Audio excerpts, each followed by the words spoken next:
तो चलिए बात करते हैं एक ऐसे सोशल एक्सपेरिमेंट की जिसे विश्वास, बदला और स्ट्रेटजी की हदों को टेस्ट करने के लिए डिजाइन किया गया था। एक ऐसा गेम जहां इंसानी रिश्तों की कीमत $3 लाख लगाई गई थी। इस गेम का सेटअप ही बड़ा ड्रामेटिक था। एक आदमी ग्रांट, जिसे अपनी 5 एक्स गर्लफ्रेंड्स के साथ 30 दिनों के लिए एक सुनसान जगह पर छोड़ दिया गया। सच में ये किसी के लिए भी एक बुरा सपना हो सकता है ना? और दांव पर क्या था? शुरुआत में $2.5 लाख की इतनी बड़ी रकम, जो इस पूरे झगड़े की असल वजह थी। तो इस कहानी का पहला हिस्सा है रहस्यों का खेल। ये पूरा का पूरा गेम छिपी हुई इंफॉर्मेशन और पावर के खतरनाक कॉकटेल पर बनाया गया था। इस पूरे खेल की जड़ में एक कॉन्सेप्ट है जिसे एसिमेट्रिक पावर कहते हैं। देखिए, इसका सीधा मतलब ये है कि किसी भी गेम में अगर एक खिलाड़ी के पास दूसरे से ज्यादा जानकारी हो ना, तो पावर का बैलेंस बिगड़ जाता है। और यहाँ 2 बड़े सीक्रेट्स थे जो पूरी कहानी को चला रहे थे। यहाँ 2 सीक्रेट्स थे जो एक दूसरे से टकरा रहे थे। ग्रांट के पास हर 5 दिन में एक एक्स गर्लफ्रेंड को बाहर निकालने की पावर थी। उससे लग रहा था कि गेम पूरी तरह उसके कंट्रोल में है। लेकिन लड़कियों के पास एक तुरुप का इक्का था।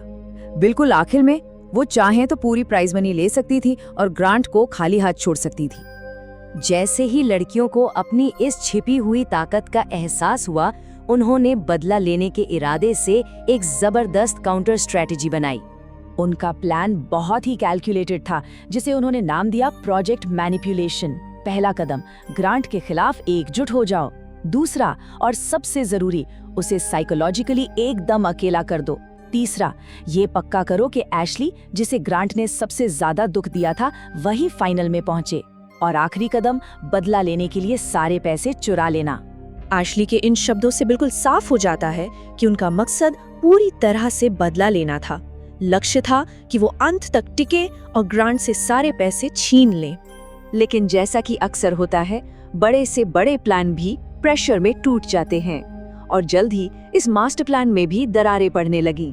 ग्रांट ने एशले को एक साइकोलॉजिकल अल्टीमेटम दिया। उसने डिमांड की कि एशले ये माने कि हम दोनों बराबर के गुनहगार हैं। ये सिर्फ एक लाइन नहीं थी, ये ग्रांट की एक चाल थी, ताकि वो खुद को सही साबित कर सके और लड़कियों के ग्रुप में फूट डाल सके। और बस यहीं से आग लग गई। तो इस गठबंधन में दरारें बाहरी और अंदरूनी दोनों वजहों से आईं। एक कंटेस्टेंट मुश्किल हालात की वजह से गेम छोड़कर चली गई। ग्रांट का साइकोलॉजिकल प्रेशर अंदर ही अंदर झगड़े पैदा कर रहा था। एबी को इस बदले वाले मिशन पे शक होने लगा और एशले की स्ट्रैटेजी भी अब ग्रुप के बजाय पर्सनल होती जा रही थी। और फिर आया वो पल जब एबी ने ग्रुप के ओरिजिनल मिशन से खुद को साफ साफ अलग कर लिया। उसने कहा कि उसकी कहानी ग्रांट को सजा देने के बारे में नहीं होगी।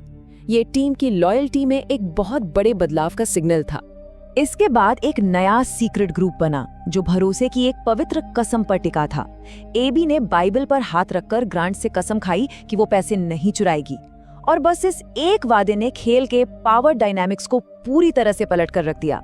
तो अब कहानी पहुंचती है अपने सबसे ड्रामेटिक मोड़ पर, अपने फिनाले पर, जहां सारे राज खुलते हैं और गेम को बदलने वाला आखिरी फैसला लिया जाता है। तो आखिर के कुछ दिनों में क्या क्या हुआ, उस पर एक नजर डालते हैं। 20वें दिन प्राइज मनी बढ़कर $3 लाख हो गई, मतलब दाव और भी बड़ा हो गया। 25वें दिन ग्रांट ने एबी पर पूरा भरोसा करके एशले को बाहर कर दिया। और ठीक उसी पल लड़कियों का सीक्रेट ग्रांट के सामने आ गया। और 30वें दिन तक सारी की सारी पावर एबी के हाथों में थी। तो जब सीक्रेट खुल गया, सवाल उठता है कि असली पावर किसके पास है?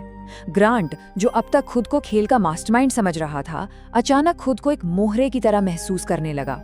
और अब बारी है फाइनल रिजल्ट की। ग्रांट को मिला 0, $1 भी नहीं। और एबी, उसे क्या मिला? पूरे के पूरे $3 लाख। आखिरी और सबसे चौंकाने वाला धोखा ये था कि बाइबल पर कसम खाने के बावजूद एबी ने सारी प्राइज मनी अपने नाम कर ली। तो सवाल ये है कि एबी के इस हैरान कर देने वाले फैसले के पीछे की वजह क्या थी? क्या ये सिर्फ लालच था या कुछ और? उसके तर्क काफी उलझे हुए थे। उसे लगा कि ग्रांट का बाइबल की कसम दिलवाना एक चालाकी थी। उसे एशले का प्लान स्वार्थी लगा, तो उसने खुद को सबसे पहले रखने का फैसला किया। और सबसे अजीब बात यह है कि उसने अपना ये आखिरी काम एशले के लिए डेडिकेट किया।